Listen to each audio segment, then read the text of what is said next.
இன்றைக்கி நம்ம இந்த வீடியோவில் என்ன பார்க்க போகிறோன்னா ஐடி பிட்டர் ட்ரேட் தேரி ஃபஸ்ட் இயர் கொஸ்டின் பேங்க் தான் பார்க்க போகிறோம். சப்ஜெக்ட் வந்து பார்த்திங்கன்னா பேசிக் பெட்டிக்கில் பார்ட் 3 பார்க்க போகிறோம். பார்ட் 1 பார்ட் 2 ஆல்ரெடி நம்ம 59 கொஸ்டின் பார்த்தாச்சு. மீதி கொஸ்டின் வந்து பார்ட் 3ல் 46 கொஸ்டின் இருக்குது. அந்த கொஸ்டின் நம்ம இந்த வீடியோவில் பார்க்கலாம். ஸோ அந்த வீடியோ பார்க்குறதுக்கு முன்னால் நம்மளுடைய சேனலை சப்ஸ்கிரைப் பண்ணலன்னா சப்ஸ்கிரைப் பண்ணுங்கள். அப்படியே பக்கத்தில் இருக்க பெல் பட்டனை ப்ரெஸ் பண்ணுங்கள். இந்த வீடியோவில் கொஸ்டின் நம்பர் 1 பாருங்கள். இது ஏற்கனவே பார்ட் 1ல் உள்ள ஃபஸ்ட்டு கொஸ்டின் தான். இந்த கொஸ்டினில் name the part of file marked as எக்ஸ்னு கொடுத்துருக்காங்க. அதாவது எக்ஸ்னு குறிக்கப்பட்ட ஃபைலின் பாகத்தின் பெயர் அப்படின்னு கொடுத்துருக்காங்க. நம்ம இந்த இதுக்கு ஆன்சர் வந்து நம்ம என்ன சொல்லியிருப்போம்னா, இந்த எக்ஸு போட்டுறதுல வந்து நம்ம வந்து ஹீல்னு சொல்லியிருப்போம். ஆனால் ஹீல் கிடையாது. ஹீல் வந்து அந்த ஹீலுங்கிற பாடத்தில் தான் போர்ஷனில் தான் என்ன பண்ணியிருப்போம், இதுதான் ஹீல். இந்த பகுதியில் தான் நம்ம ஜேகே ஃபைல் அதே மாதிரி இந்த ஏதாவது என்ன செய்யிருப்பாங்க, அது கம்பெனியுடைய நேம் எழுதியிருப்பாங்க இந்த ஹீலில் தான். ஸோ நம்மளை கேட்டிருக்கிறது வந்து இது தான் கேட்டிருக்காங்க எக்ஸ்ன்னு கொடுத்து. அப்போ இது வந்து பார்த்திங்கன்னா டேங்கு தான் இது கரெக்டான ஆன்சர். ஸோ டேங்கு தான் எழுதணும். ஸோ நம்ம வந்து ஹீல்னு சொல்லியிருப்போம், அதை மாற்றிக்கிடுங்க. இது கரெக்டான ஆன்சர் வந்து பார்த்திங்கன்னா எக்ஸு குறிக்கப்பட்ட நேம் வந்து பார்த்திங்கன்னா பி தான் கரெக்டான ஆன்சர். பி தான் கரெக்டான ஆன்சர், டேங்கு. அதே மாதிரி 2வது பார்ட்டில் 100வது கொஸ்டின் பாருங்கள். இந்த கொஸ்டினில் என்ன சொல்லியிருப்பேன்னா, நான் வந்து கொஸ்டின் சரியாக இதில் பிரிண்டிங் மிஸ்டேக் ஆகிருந்துச்சு. இது ஆல் பாடுக்கு பதில் ஏன்னு இருந்திருக்கும். ஸோ நான் ஏன்னு சொல்லி தான் what is the name of angle marked in சிசில்னு சொல்லியிருப்பேன். ஸோ அப்படியே ஆன்சர் வந்து நான் இது ஆங்கிள் ஆஃப் இன்க்ளினேஷன் சொல்லியிருப்பேன். நான் இதை தான் ஆன்சராக சொல்லியிருப்பேன். ஆனால் இதில் வந்து பார்த்தீங்கன்னா ஆல்பா ஏ கிடையாது, ஆல்பா. ஸோ அப்போ ஆல்பா இதில் எது குறிச்சிருக்காங்களோ அதுவுடைய பெயர் தான் கேட்டிருக்காங்க சிசிலில். ஸோ அப்போ இதுக்கு என்ன ஆன்சர் பார்த்திங்கன்னா, what is the name of angle marked alpha in chisel. சிசிலில் ஆல்ஃபா என குறிக்கப்பட்ட கோணத்தின் பெயர் என்னென்னு கேட்டிருக்காங்க. ஸோ இதுதான் ஆல்ஃபா. இந்த போர்ஷன் வந்து என்னென்னு பார்த்திங்கன்னா கிளியரன்ஸ் ஆங்கிள். இந்த போர்ஷன் தான் கேட்டிருக்காங்க. இது வந்து ஆன்சர் வந்து கிளியரன்ஸ் ஆங்கிள். இதனுடைய கோணம் வந்து கிளியரன்ஸ் ஆங்கிள். டி தான் ஆன்சர், கிளியரன்ஸ் ஆங்கிள். அதே மாதிரி இது வந்து ஆல்ஃபா பீட்டா வந்து பாயிண்ட் ஆங்கிள். இது வந்து பார்த்தீங்கன்னா ரேக் ஆங்கிள். இதுக்கு வந்து ஆங்கிள் ஆஃப் இன்க்ளினேஷன். ஸோ 4க்கும் நம்ம பார்த்துருக்கோம். ஸோ இந்த 100வது கொஸ்டின் நீங்கள் ஒரு தடவை கரெக்ஷன் பண்ணிக்கிடுங்க. இந்த ஆல்பாவுடைய இது வந்து பார்த்தீங்கன்னா கிளியரன்ஸ் ஆங்கிள். டி தான் கரெக்டான ஆன்சர். 101வது கொஸ்டின் பாருங்கள்.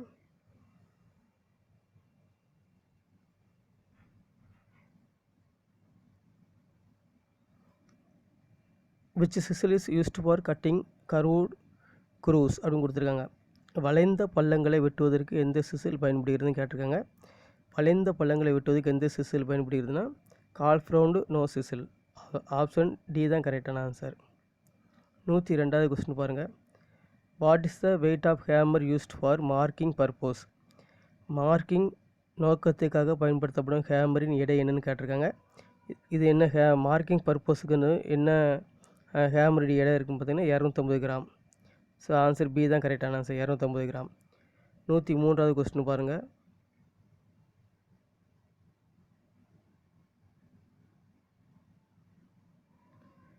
What is the effect of improper method of diagonal filing. அதாவது ஒழுங்கற்ற முறையில் மூலைவிட்ட ஃபைலிங் செய்வதால் என்ன விளைவு ஏற்படும். இப்போ ஃபைல் வந்து பார்த்திங்கன்னா என்ன பண்ணியிருப்போம்னா ஜாபை, ஸோ இந்த மாதிரி ஜாப் இருக்கும்.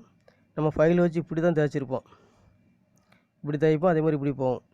ஆனால் மூளை விட்ட ஃபைலிங்னா என்னென்னு பார்த்தீங்கன்னா ஜாப்பு வயசில் மாட்டிட்டு இப்படி இந்த மூளை விட்டு இந்த மூளை விட்டு தேய்க்கிறது.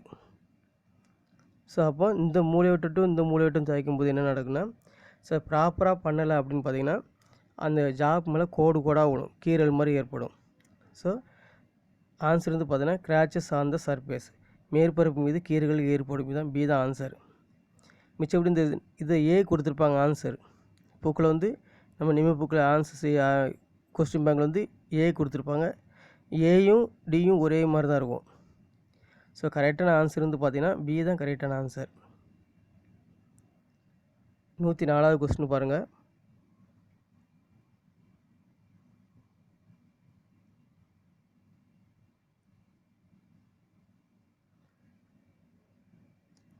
which chisel is used to remove excess metal from welded joint and castings அப்படின்னு கொடுத்துருக்காங்க.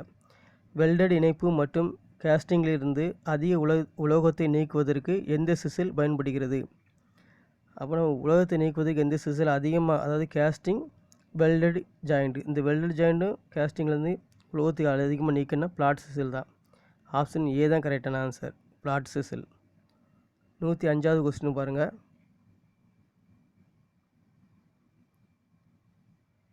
What is the name of file அப்படின்னு கொடுத்துருக்காங்க. ஃபைலின் பெயர் என்ன? இந்த படத்தில் ஃபைல் என்னென்னு பார்த்தீங்கன்னா, ரவுண்டாக இருந்தாலே ரோட்ரி தான்.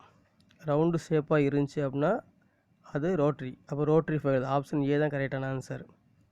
106வது கொஸ்டின் பாருங்கள்.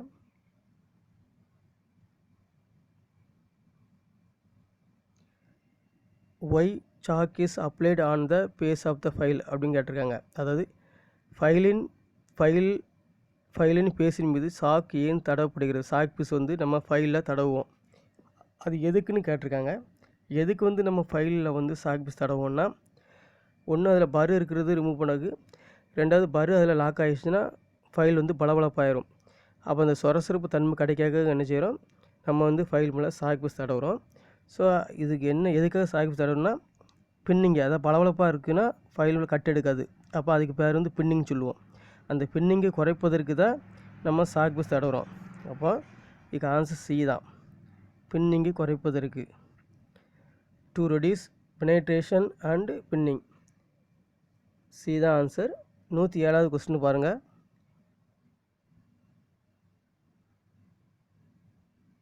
What is the uses of file pitch hacksaw blade அப்படின்னு கொடுத்துருக்காங்க. அதாவது கேக்ஸா பிளேடின் ஃபைன் பிச் இன் பயன் என்ன? அதாவது கேக்ஸா பிளேட் இருக்குது, அதில் ஃபைன் பிச்னா டீத் வந்து ரொம்ப பக்கத்தில் இருக்கும். இப்போ நம்ம ஒன்று இது பிச்சு வந்து பார்த்திங்கன்னா இப்படி இருக்கும், பெருசாக இருக்கும் டீத்து. ஸோ பக்கத்தில் இருந்துச்சுன்னா அதுதான் வந்து ஃபைன் பிச்சு. இந்த ஃபைன் பிச்சினுடைய பயன் என்னென்னு பார்த்தீங்கன்னா, சீட்டாக இருக்கிறது, டியூப் அந்த மாதிரி தான் இருக்கிறது பயன்படும். அப்போ to cut contact and other thin tube. Option D தான் கரெக்டான ஆன்சர். கண்டெயின் மற்றும் மெல்லிய பைப்புகளை வெட்டுவதற்கு இந்த ஃபைன் பிச் பிளேடு தான் பயன்படுகிறது. 108வது கொஸ்டின் பாருங்கள்.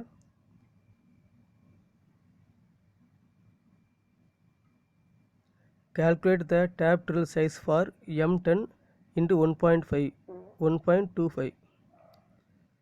M10 into 1.25 உடைய டேப் ட்ரில் சைஸ் கணக்கிட்டுன்னு கேட்டிருக்காங்க. ஸோ இப்போ நம்மளுக்கு வந்து 10 mm ட்ரில்லு, M10னா இதுலேருந்து நம்ம 1.25 கழிச்சிடணும். கழிச்சிட்டா நம்மளுக்கு என்ன வரும்? 75. இங்கே வந்து பார்த்திங்கன்னா 8.75 கிடைக்கும். ஸோ 10லேருந்து 1.25 கழிச்சிட்டோன்னா 8.75 கிடைக்கும். இதுதான் நம்ம டேப்பு ட்ரில்லு சைஸு. ஸோ இந்த சைஸ் நம்மளுக்கு கிடைக்காது. ஸோ அதனால் இது பக்கத்தில் 2வது நம்பர் வந்து 5க்கு மேலே இருந்துச்சு, 5க்கு மேலே இருந்துச்சுன்னா பக்கத்தில் ஒன்று கூட்டிக்கலாம். ஸோ அப்போ 8.8 வந்துடும். அப்போ 8.8 நம்ம ட்ரில்லு போட்டால் M10 டேப்பை நம்ம பயன்படுத்தலாம். நல்லா கரெக்டாக வந்து த்ரெட் அமையும். அப்போ இதுக்கு ஆப்ஷன் ஏ தான் கரெக்டான ஆன்சர். 109வது கொஸ்டின் பாருங்கள். What is the name of portion left between flute in drill அப்படின்னு கொடுத்துருக்காங்க. ட்ரில்லின் புளுட்டுகளுக்கு இடையே உள்ள கனப்பகுதியின் பெயர் என்ன? புளுட்டுகளுக்கு இடையே உள்ள கனப்பகுதியின் பெயர் என்னன்னு பார்த்தீங்கன்னா அது வந்து வெப்பு தான். ஆன்சர் பி தான் கரெக்டான ஆன்சர், வெப்பு. 110வது கொஸ்டின் பாருங்கள்.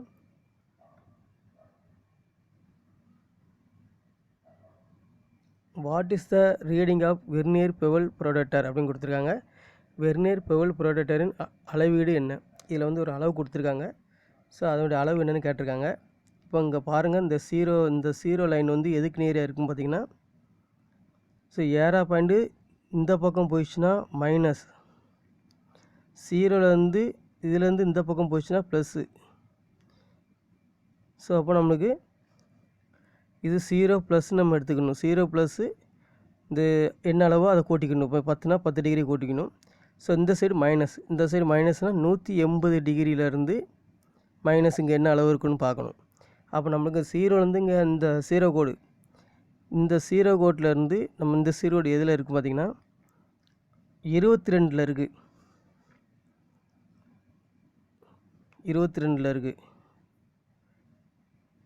கரெக்டான கோடு வந்து 21, 22க்கு 3க்கு நடுவில் இருக்குது. அப்போ கொஞ்சம் எக்ஸ்டென்ஸ் பண்ணி பார்த்தா தெரியும்.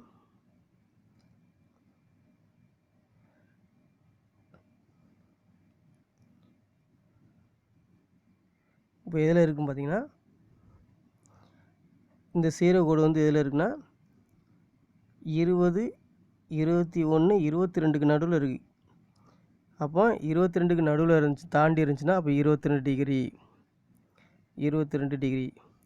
அதுக்கப்புறம் இது மெயின் ஸ்கேல் பார்த்தாச்சு 22 டிகிரி. இது மெயின் ஸ்கேலு. இது வந்து வெர்னியர் ஸ்கேலு. வெர்னியர் ஸ்கேலில் வந்து எத்தனாவது கோடு இருக்குது? இந்த கோடு 30க்கு நேரே ஜாயின் பண்ணியிருக்காங்க. அப்போ 30 மினிட்டு. வெர்னியர் ஸ்கேல் வந்து ஒவ்வொரு கோடுக்கும் உள்ள அளவு வந்து பார்த்தோன்னா 5 மினிட்டு. நம்ம எப்படி வந்து வெர்னியர் காலிப்பரில் வந்து 0.02 mm சொல்கிறோமோ, அதே மாதிரி இந்த வெர்னியர் காலிப்பரில் ஒரு கோடுக்கும் ஒரு கோடு உள்ள இடைவெளி வந்து அளவு வந்து 5 மினிட்னு அர்த்தம்.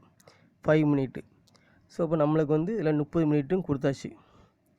இப்போ இதுதான் ஆன்சர். ஆனால் இந்த ஏரா பாயிண்ட் வந்து இந்த சைடு வந்துருந்துச்சு, இந்த 0லேருந்து இந்த பக்கம் வந்திருக்குன்னா கழிக்கணும். எதுலேருந்து கழிக்கணும் பார்த்திங்கன்னா 180 டிகிரியிலேருந்து இந்த 22.30 மினிட்டை கழிக்கணும். ஸோ அப்போ நம்ம கழிச்சா என்ன வரும் பார்த்திங்கன்னா 180 டிகிரியிலேருந்து 22 டிகிரி ஃபஸ்ட்டு கழிங்க. கழிச்சா 158 வரும். 158 டிகிரி வரும்.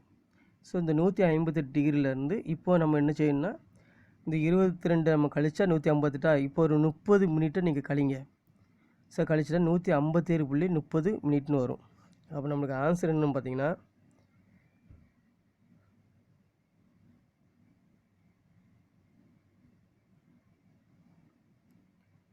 இப்போ நம்மளுக்கு ஆன்சரு இப்போ நம்ம 180 டிகிரியிலேருந்து 180 டிகிரியிலேருந்து 22.30 மினிட்டை நம்ம கழிச்சா, ஸோ இங்கே வந்து 1 கொடுத்தோன்னா 60 மினிட் ஆயிரும். 60 மினிட்லேருந்து 30 போச்சுன்னா மீதி 30 மினிட்டு. இங்கே வந்து பார்த்தோன்னா 1 போச்சுன்னா மீதி இங்கே 179 தான் இருக்கும். 9ல் 2 போச்சுன்னா 7. ஸோ மீதி நம்மளுக்கு என்ன இருக்கும்? இங்கே நம்மளுக்கு 8 கடன் கொடுக்க முடியாது. அதனால் இங்கே 7ல் 2 போச்சுன்னா 5, மீதி 1. 157.30 மினிட் தான் ஆன்சர். ஆன்சர் சி தான் கரெக்டான ஆன்சர். 111வது கொஸ்டின் பாருங்கள்.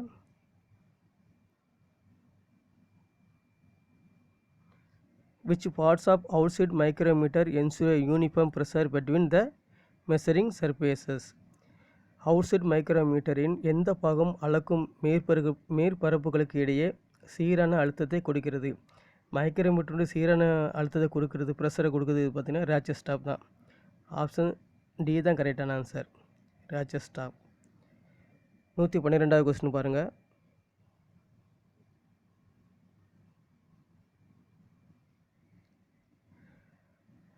Which parts of vernier height gauge is an integral parts of the main slide அப்படின்னு கொடுத்துருக்காங்க. அதாவது வெர்னியர் ஹைட் கேஜ் எந்த பாகம் மெயின் ஸ்லைடின் ஒருங்கிணைந்த பாகமாக இருக்கும்? ஸோ வெர்னியர் ஹைட் கேஜ் ஒருங்கிணைந்த பாகம் என்னென்னு பார்த்தீங்கன்னா ஜா தான். ஆப்ஷன் ஏ தான் கரெக்டான ஆன்சர், ஜா. 113வது கொஸ்டின் பாருங்கள்.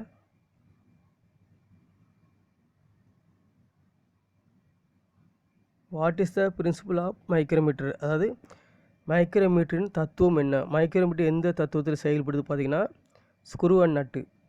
நம்ம சுற்றினா கிளாக் வைஸில் ரொட்டேட் ஆச்சுன்னா அன்வில் வந்து வெளியே வரும்.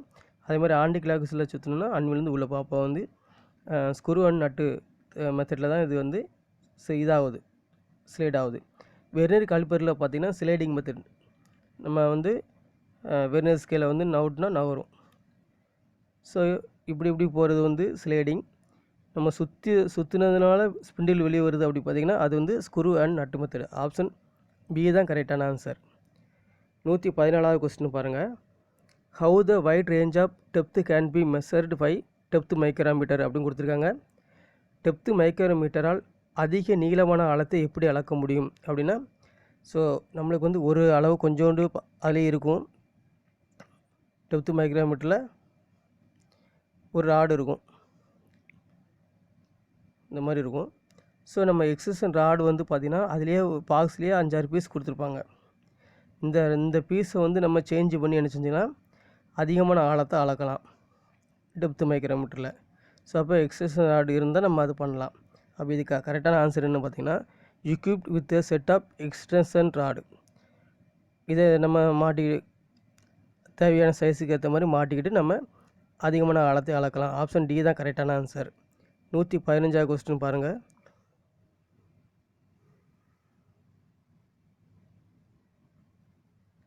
What is the reading in inch micrometer அப்படின்னு கொடுத்துருக்காங்க. அதாவது இன்ச்சுனா பிரிட்டிஷ் மைக்ரோமீட்டரில் அளவீடு என்ன. ஸோ இங்கே ஒரு அளவீடு கொடுத்துருக்காங்க மைக்ரோமீட்டர். இது என்ன அளவீடுன்னு பார்த்தீங்கன்னா, இந்த இன்ச்சு மைக்ரோமீட்டர் அப்படின்னு கொடுத்து பிரிட்டிஷில் வந்து இருந்துச்சுன்னா ரொம்ப ஈஸியாக அளக்கலாம். பிரிட்டிஷில் வந்து லீஸ் கொண்டு என்னென்னு பார்த்தீங்கன்னா 0.001 இன்ச்சுன்னு அர்த்தம் லீஸ் கொண்டு. இப்போ நம்ம இது எப்படி அளக்கணும்னா, இதுதான் நம்மளுக்கு பாயிண்ட்டு, ரெஃபரன்ஸ் பாயிண்ட்டு. இது எந்த கோட்டுக்கு நேராக இருக்கும் பாருங்கள். ஃபஸ்ட்டு இதை பாருங்கள், பேரல் பாருங்கள். சிலிவில் என்ன அளவு இருக்குது, 7க்கு அப்புறம் ஒரு கோடு விட்டு இது இருக்குது, இந்த இது இருக்குது. அப்போ 7க்கு அப்புறம் ஒரு கோடு இருந்தால் 750 புல். நம்மளுக்கு இங்கே 0 இருக்குது. இந்த 0வை விட்டு நம்மளுக்கு 1 தெரில, 1ன்னு தெரிஞ்சிருந்தால் நம்மளுக்கு 1 இன்ச்சுன்னு வந்திருக்கும். நம்மளுக்கு தெரியாதனால 0 புள்ளி அப்படி வச்சுருங்க. இப்போ நம்மளுக்கு 7 தெரியுதா, 7ஆம் நம்பர் இருக்குது. அப்போ 7னா 700. அதுக்கப்புறம் 7க்கு பக்கத்தில் இன்னொரு கோடு இருக்கா, அது கோடு இருந்தால் 50 புள்ளி 050. இப்போ கீழே அதே மாதிரி நம்மளுக்கு கோடு தெரியுதா பாருங்க, கீழே இதுக்கு நேராக கீழே ஒரு கோடு தெரியுது. அப்போ 25. அதுக்கப்புறம் இந்த கோடு எதுக்கு நேராக இருக்குது பாருங்கள், 12க்கு நேராக இருக்குது. அப்போ புள்ளி 012. இது எல்லாத்தையும் கூட்டினா இந்த இன்ச்சு மைக்ரோமீட்டரோட அளவீடு கிடைக்கும். இப்போ 7, 8, 7.0. இப்போ ஆன்சர் 0.787. இதான் answer.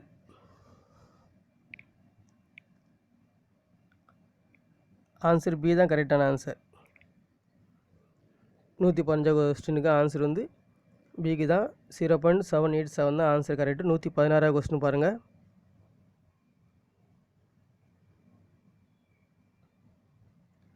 which parts of the pebble protractor contact with the include surface while measuring அப்படின்னு கொடுத்துருக்காங்க. அதாவது சாய்வான மேற்பரப்பை அளக்கும் பொழுது பெவல் ப்ரோடக்டர் எந்த பாகம் தொடுகிறது, எந்த பாகம் தொடுன்னு பார்த்தீங்கன்னா பிளேடு தான். ஆப்ஷன் சி தான் கரெக்டான ஆன்சர். 117வது கொஸ்டின் பாருங்கள்.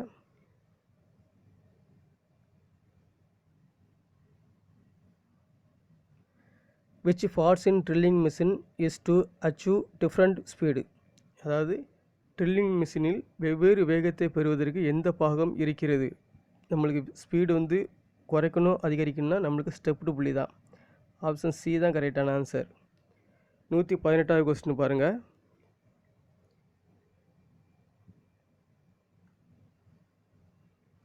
What is the part marked as X in pedestal grinder. அதாவது பெடஸ்ட்ரல் கிரைண்டரில் எக்ஸ்னு குறிக்கப்பட்ட பாகத்தின் பெயர் என்னன்னு கேட்டிருக்காங்க. இந்த எக்ஸுடைய பார்ட்ஸுடைய பேர் என்ன பார்த்தீங்கன்னா டூல் ரெஸ்ட். ஆப்ஷன் ஏ தான் கரெக்டான ஆன்சர். 119வது கொஸ்டின் பாருங்கள்.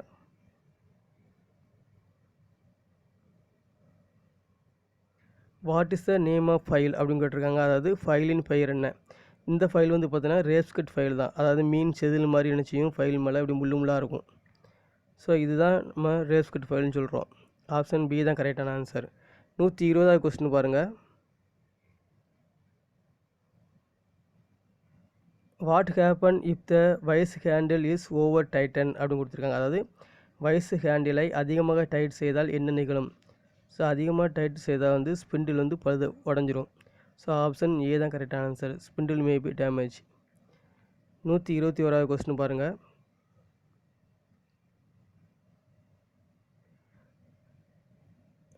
which caliper provide fine adjustment of dimensions அப்படின்னு கொடுத்துருக்காங்க. அதாவது அளப்பதற்காக ஸ்பைன் அட்ஜஸ்ட்மெண்ட் எந்த காலிப்பரில் இருக்கும் பார்த்தீங்கன்னா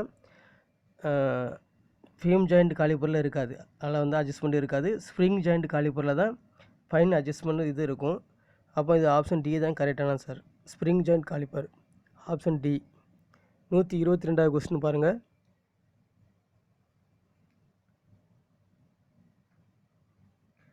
which metal cutting saw is used to cut large cross section area.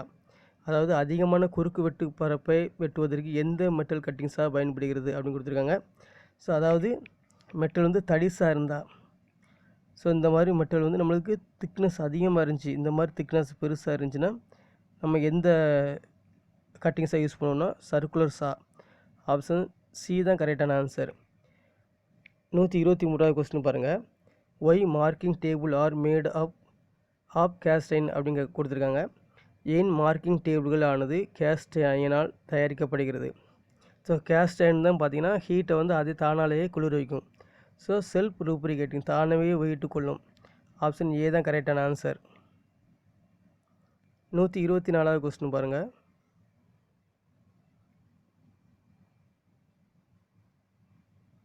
What is the name of gauge அப்படின்னு கொடுத்துருக்காங்க.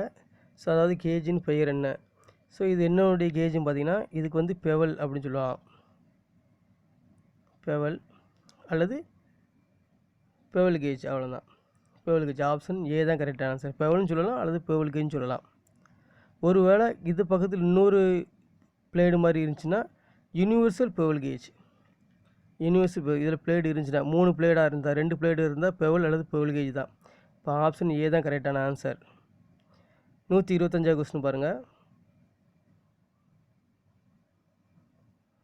which file is used for manufacturing of dye and mold அப்படின்னு கொடுத்துருக்காங்க. அதாவது டை மற்றும் mould தயாரிக்கும் இடங்களில் எந்த ஃபைல் பயன்படுகிறது?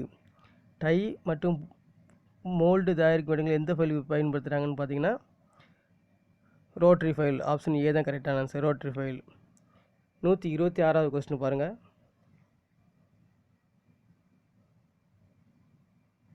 What is the method of removing metal chip clogged between the teeth of file அப்படின்னு கொடுத்துருக்காங்க. அதாவது ஃபைலின் பற்களுக்கு இடையே சிக்கியிருக்கும் மெட்டல்கள் பிசிறுகளை நீக்கும் முறை என்ன? அதாவது ஃபைலுக்கு டீத்துக்கு இடையே உள்ள நம்ம வந்து பிசிறுகளை நீக்க, அதாவது பர் இருக்கலாம், அந்த பரை ரிமூவ் பண்ணதுக்கு என்னென்னு பார்த்தீங்கன்னா எதை வச்சு ரிமூவ் பண்ணுறோன்னா வயர் ப்ரெஸ் தான். ஆப்ஷன் பி தான் கரெக்டான ஆன்சர். 127வது கொஸ்டின் பாருங்கள்.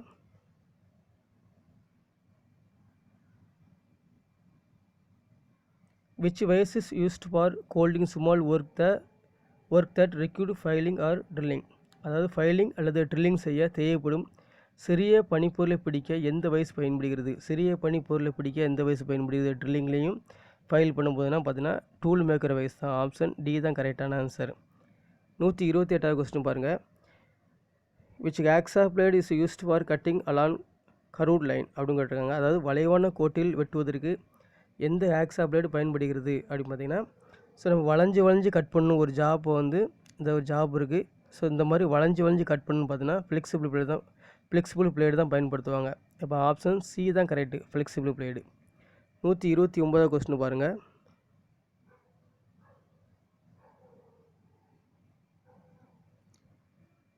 which chisel is used for cutting keyway கொடுத்துருக்காங்க. அதாவது கீவே வெட்டுவதற்கு எந்த சிசில் பயன்படுகிறது? ஸோ நம்மளுக்கு கீவே சிசில் வந்து பார்த்திங்கன்னா கிராஸ் கட் சிசில் தான். கீவே கட் பண்ணுறது பார்த்திங்கன்னா பி தான் ஆன்சர், கிராஸ் கட் சிசில் பயன்படுத்துகிறோம். ஆப்ஷன் பி தான் கரெக்டான ஆன்சர். 30வது கொஸ்டின் பாருங்கள்.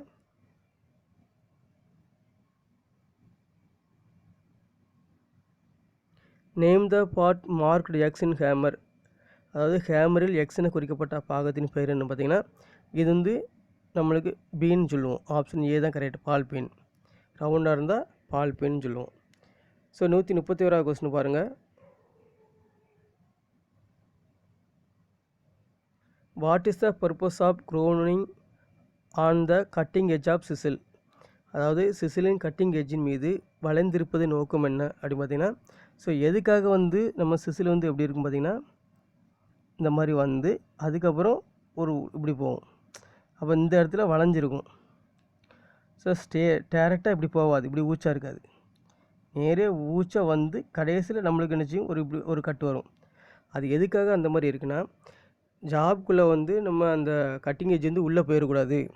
ஸோ அதுக்காக தான் என்ன செய்கிறாங்க, அந்த க்ரோனிங் வளைஞ்சிருக்கும். ஸோ அப்போ எதுக்காக இது இருக்குது பார்த்திங்கன்னா, உட்செல்வதை தடுக்கிறதுக்கு, கார்னரின் உட்புகுவதை தடுக்கிறது. அப்போ ஆப்ஷன் பி தான் கரெக்டான ஆன்சர். அதாவது prevent digging of corners, corner உள்ளே போயிடாமல் இருக்கிறதுக்கு தடுக்கிறதுக்கு தான் என்ன செய்யுது. ஸோ அந்த க்ரோனிங் வளைஞ்சிருக்கு சிசிலில். 132வது கொஸ்டின் பாருங்கள். How to prevent the tool rubbing against the work surface in metal cutting process அப்படின்னு கொடுத்துருக்காங்க. மெட்டலை வெட்டும் செயல்முறையில் பனிப்பொருள் மேற்பரப்புக்கு எதிராக டூல் உராய்வதை எப்படி தடுக்கிறது. ஸோ இதாவது இப்போ வந்து நம்மளுக்கு ஜாப் இருக்குது, அதில் சிசில் இருக்குது. ஸோ சிசில் வந்து பார்த்திங்கன்னா இந்த ஜாபில் ரோசக்கூடாது. ஸோ ரோசாமல் இருக்கிறது தான் நம்ம கிளியரன்ஸ் ஆங்கிள் இருக்குது. ஸோ இது வந்து பார்த்தோன்னா நம்மளுக்கு ரோசாமல் இருக்குன்னா கிளியரன்ஸ் ஆங்கிள் அதிகப்படுச்சுன்னா நம்மளுக்கு இதில் ஜாப்பில் வந்து ரோசாது இந்த சிசில். அப்போ கிளியரன்ஸ் ஆங்கிளை அதிகரிப்பதால் இன்க்ரீஸ் கிளியரன்ஸ் ஆங்கிள். ஸோ நம்ம இது பண்ணினோம்னா நம்ம பனிப்பொருள் மேற்பரப்புக்கு எதிராக டூல் வந்து உராய்வதை தடுக்கலாம். 133வது கொஸ்டின் பாருங்கள். Name the property of metal that withstand shock or impact அப்படின்னு கொடுத்துருக்காங்க. அதிர்வுகள் அல்லது இம்பேக்ட்களை தாங்கி நிற்கும் மெட்டலின் தன்மையின் பெயர் அப்படின்னு பார்த்தீங்கன்னா, ஸோ மெட்டலின் தன்மை தாங்கி நிற்கிறது பார்த்திங்கன்னா டஃப்னஸ் தான். ஆப்ஷன் டி தான் கரெக்டான ஆன்சர். 134வது கொஸ்டின் பாருங்கள்.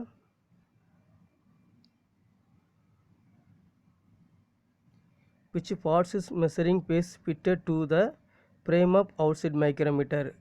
அதாவது அவுட்சைட் மைக்ரோமீட்டரின் ஃப்ரேமில் பொருத்தப்பட்டு இருக்கும் அளக்கும் பேஸ் பாகம் எதுவும் பார்த்தீங்கன்னா, அளக்கிற பேஸ் பாகம் பார்த்தா அன்வில் தான். ஆப்ஷன் ஏ தான் கரெக்டான ஆன்சர், அன்வில். 135வது கொஸ்டின் பாருங்கள்.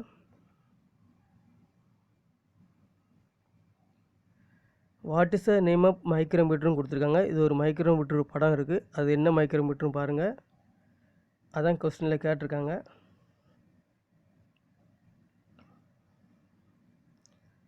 ஸோ இது என்ன மைக்ரோமீட்டர்னு பார்த்தீங்கன்னா டெப்த் மைக்ரோமீட்டர். ஆப்ஷன் ஏ தான் கரெக்டான ஆன்சர், டெப்த் மைக்ரோமீட்டர். 136வது கொஸ்டின் பாருங்கள். How the drill chuck are held on the machine spindle அப்படின்னு கொடுத்துருக்காங்க. அதாவது மெஷின் ஸ்பிண்டிலில் மீது ட்ரில் ஜக்கல் எப்படி பிடிக்கப்படுகிறது. ஸோ ட்ரில் ஜக்கில் வந்து எப்படி பிடிக்கப்படுறதுன்னு பார்த்தீங்கன்னா ஸ்பிண்டில் வந்து ஆர்பர் மூலமாக தான். ஆப்ஷன் ஏ தான் கரெக்டான ஆன்சர், பை ஆர்பர். 137வது கொஸ்டின் பாருங்கள். Which drilling machine the spindle head is moved toward or away from the column அப்படின்னு கொடுத்துருக்காங்க. அதாவது எந்த வகை ட்ரில்லிங் மிஷினில் ஸ்பிண்டில் ஹெட் காலம் நோக்கி நகரும் அல்லது காலத்திலிருந்து பின்னோக்கி நகரும் பார்த்தீங்கன்னா ரேடியல் ட்ரில்லிங் மிஷினில் தான். ஸோ இந்த ஸ்பிண்டில் ஹெட் வந்து காலத்திலேருந்து பின்னோக்கியும் காலத்துக்கு முன்னோக்கியும் வரும். அப்போ ரேடியல் ட்ரில்லிங். ஆப்ஷன் சி தான் கரெக்டான ஆன்சர். 138வது கொஸ்டின் பாருங்கள். Which type of screw thread are rounded at the crest and root. அதாவது ரூட்டு மற்றும் கிரஸ்ட் ஆனது வட்ட வடிவில் இருக்கும் ஸ்க்ரூ த்ரெட்டின் வகை எதுன்னு கேட்டிருக்காங்க. அது என்ன வகைன்னு பார்த்தீங்கன்னா பிஎஸ்டபிள்யூ த்ரெட் தான். ஆப்ஷன் சி தான் கரெக்டான ஆன்சர். 139வது கொஸ்டின் பாருங்கள். What is the name of tap wrench அப்படின்னு கொடுத்துருக்காங்க. அதாவது டேப் ரஞ்சின் பெயர் என்ன, ஒரு படம் கொடுத்துருக்காங்க, அது டேப் ரஞ்ச் என்னன்னு கேட்டிருக்காங்க. ஸோ இது என்னென்னு பாருங்கள், பாதி தான் தெரியுது, அதனால் ஆன்சர் பார்த்துலாம் என்னது. இந்த படத்தில் உள்ள டேப் ரஞ்ச் எதுன்னு பார்த்தீங்கன்னா solid type tap wrench. Option B correct தான், கரெக்டான answer, solid type tap wrench. 140வது கொஸ்டின் பாருங்கள். What is the formula to calculate tap drill சைஸ்ன்னு கொடுத்துருக்காங்க. டேப் ட்ரில் சைஸ் காண்பதற்கு ஃபார்முலா என்ன அப்படின்னு பார்த்தீங்கன்னா tap drill size major dia -2 into depth. Option A தான் கரெக்டான ஆன்சர். அதாவது மேஜர் டயாலேருந்து மைனஸ் பண்ணணும். எதை மைனஸ் பண்ணால் 2 இன்ட்டு டெப்த்து. டெப்த்தை வந்து 2ஆல் பெருக்கிட்டு கழிக்கணும். ஸோ இந்த 2 இன்ட்டு டெப்த்து 10னா இந்த 2 பெருக்குனா 20. ஸோ மேஜர் டயாவில் 20 கழிக்கணும். ஸோ இதுதான் வந்து நம்ம டேப்பு போடக்கு ட்ரில் போட்டு செலக்ட் பண்ணுறது. ஸோ ஆப்ஷன் ஏ தான் கரெக்டான ஆன்சர், ஃபார்முலா. 141வது கொஸ்டின் பாருங்கள்.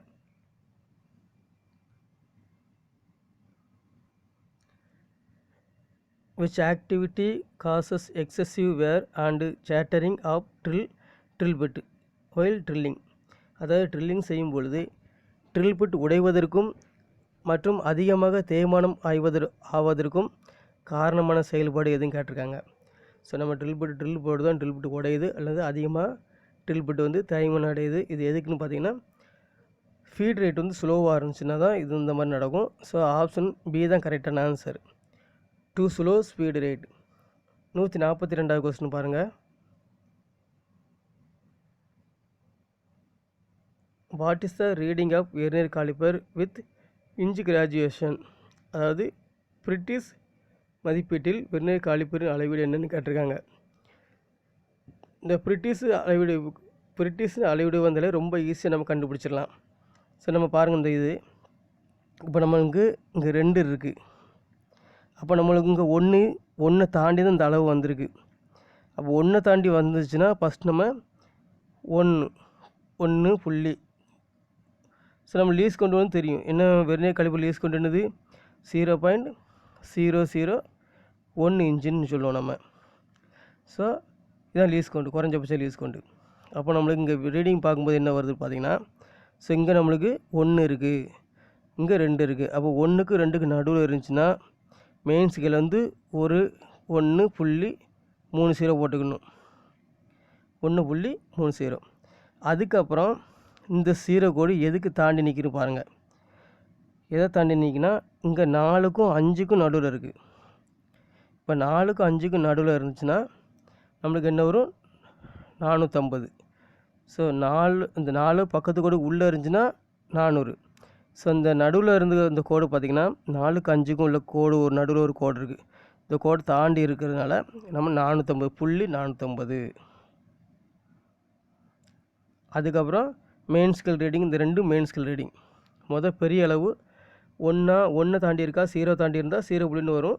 ஸோ 1 தாண்டி இருக்கிறனால நம்ம வந்து 1.00 போட்டாச்சு. அதுக்கப்புறம் இந்த 0 கோடு எது இருந்தால் நிற்கணும் பார்த்தீங்கன்னா 4க்கும் 5க்கும் நடுக்கோட்டை தாண்டி நிற்கிறனால 450 போட்டிருக்கேன். அதுக்கப்புறம் இந்த 0 கோடு பாருங்கள். இந்த கோடு வந்து 9வது கோட்டுக்கு நேராக இருக்குது. இந்த கோடு வந்து 9வது கோட்டில் இருக்குது. 5க்கு அப்புறம் 6, 7, 8, 9. ஸோ அப்போ நம்மளுக்கு 9 பைசா. அப்போ 0.00 நீங்கள் போட்டுக்கணும் ஃப்ரெண்டில். இப்போ எல்லாத்தையும் கூட்டுங்க. 1 புள்ளி லாஸ்ட்லேருந்து 954. ஸோ இதுதான் ஆன்சர். 1.459 தான் ஆன்சர். ஆப்ஷன் பி தான் கரெக்டான ஆன்சர். 143வது கொஸ்டின் பாருங்கள்.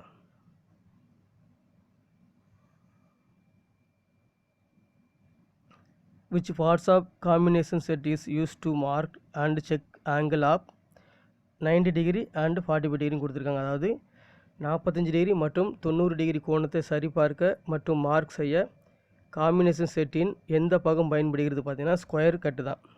Square cut. ஆப்ஷன் சி தான் கரெக்டான ஆன்சர். 144வது கொஸ்டின் பாருங்கள்.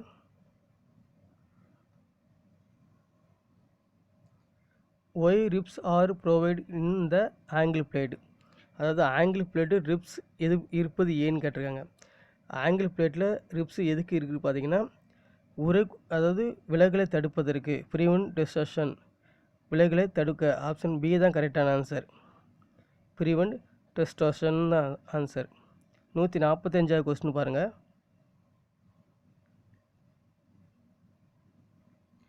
Identify the type of V block. V பிளாக்கின் வகையை அடையாளப்படுத்து அப்படின்னு கேட்டிருக்காங்க. ஸோ இது என்ன வி பிளாக்? ஃபஸ்ட்டு வந்து நம்மளுக்கு இதில் என்ன தெரிஞ்சுக்கணும்னா, இந்த சைடு இருக்குது பார்த்தீங்களா, இந்த சைடு வந்து சிங்கிள். அதாவது இந்த சைடில் வந்து பார்த்தீங்கன்னா 2 இருந்தால் டபுள். இந்த மாதிரி 2 இது இருந்துச்சுன்னா இதுதான் வந்து நம்ம கிளாம்பு பிடிக்க பயன்படும். ரவுண்டு ஜாப்பில் யூ கிளாம்பு பிடிக்க பயன்படுது இந்த இதுதான். இதுக்கு வந்து பார்த்தீங்கன்னா நம்மளுக்கு இதில் சிங்கிள் இருக்குது. அப்போ சிங்கிள் குரு. இதில் டபுள் இருந்தால் டபுள் குரு. நம்மளுக்கு இங்கே படத்தில் வந்து சிங்கிள் குரு தான் இருக்குது. அப்போ சிங்கிள் குரு எங்கெல்லாம் இருக்குது பாருங்கள். இங்கே ஒன்று இருக்குது, இங்கே ஒன்று இருக்குது. சிங்கிள் குரு. அப்புறம் இந்த இதை பாருங்கள். இது வி வந்து மேலே கீழே இருந்தால் டபுள் லெவல். மேலே மட்டும் இது இப்போ இந்த இடத்துல மட்டும் இருந்துச்சுன்னா, கீழே இல்லாமல் இருந்துச்சுன்னா சிங்கிள் லெவல். இங்கே மேலே கீழே இருக்கனால டபுள் லெவல். அப்போ டபுள் லெவல் சிங்கிள் குரு. ஆப்ஷன் சி தான் கரெக்டான ஆன்சர். 146வது கொஸ்டின் பாருங்கள்.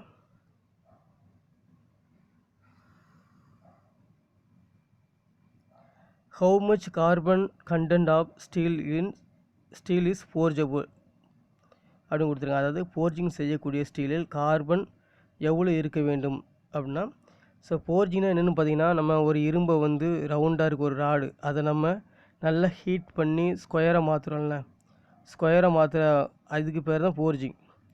ஸோ அந்த ஃபோர்ஜிங்கில் வந்து இந்த ஸ்டீலில் வந்து எவ்வளோ கார்பன் இருக்குதுன்னு பார்த்தீங்கன்னா, அப் டு 1.7% வரைக்கும் இருக்கலாம். அப் டு 1.7% வரைக்கும் நம்ம கார்பன் இருக்கலாம் ஃபோர்ஜிங் ஸ்டீலில். இப்போ நம்மளுக்கு வந்து மீதி இந்த 46 கொஸ்டின் பார்த்துருக்கோம் பார்ட் 3ல். ஸோ இது வரைக்கும் நம்ம நிமிப்புக்குள்ளே கொடுத்துருக்காங்க. இதை மட்டும் நம்ம எக்ஸாம் பார்த்தா கண்டிப்பாக இதுலேருந்து அதாவது 1வது கொஸ்டின்லேருந்து 146 கொஸ்டின் வரைக்கும் ஒரு 3 கொஸ்டின் கேட்க வாய்ப்பு இருக்குது. இந்த எல்லா கொஸ்டினும் நீங்கள் பார்த்துட்டு அட்டன் பண்ண எக்ஸாம் எழுதுனீங்கன்னா உங்களுக்கு நல்ல மார்க் கிடைக்க வாய்ப்பு இருக்குது. இந்த கொஸ்டின்லாம் உங்களுக்கு பயனுள்ளதாக இருக்குன்னு நினைக்கிறேன். Thanks to all.